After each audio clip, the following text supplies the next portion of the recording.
ku danna subscribe domin samun sababbin shirye-shiryenmu. Sannan ku danna alamar ƙararrawa domin sanar da ku sababbin shirye-shiryenmu da zarar mun ɗora. Mun gode.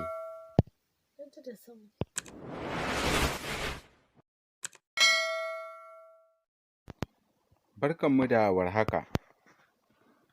Barka da zuwa tashar Wonderful Hausa TV. Idan ba ku yi mana subscribing ba, ku danna alamar subscribe sannan ku danna alamar ƙararrawa domin sanar da ku sabon bidiyonmu da zarar mun ɗora. A bidiyonmu na baya, mun yi magana a kan illoli da dangane da wannan mummunar ɗabi'a ta masturbation, wato istimna'i. To, a wannan bidiyon Allah ya yadda za mu yi bayani ne a kan hanyoyi da za a bi domin a guje wa wannan ɗabi'a ga duk mai yin ta. Na farko dai akwai idan mutum ya tsinci kansa a cikin wannan ɗabi'a kuma yana buƙatar ya daina, to sai ya ƙudurta a cikin zuciyarsa cewa zai daina, sabida ɗabi'ar na da matuƙar wuyar dainawa muddin ta yi wa mutum katutu.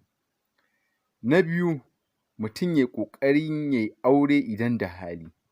Sannan mutum ya daina kaɗaita a ɗaki ko gida shi kaɗai.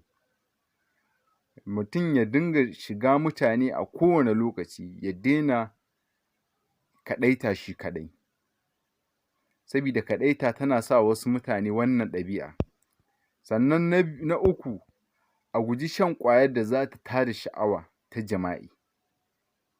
Sannan na huɗu, a guji yawan kallon ababen da zai tada sha'awa, ko nau'in hoto ne ko na bidiyo.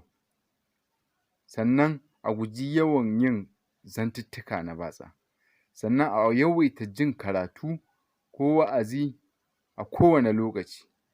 To, in Allah ya yadda, wannan su ne dai kaɗan daga cikin hanyoyin da mutum zai bi. In dai mutum ya bi, to in Allah ya yadda zai rabu da wannan mummunar ɗabi'a.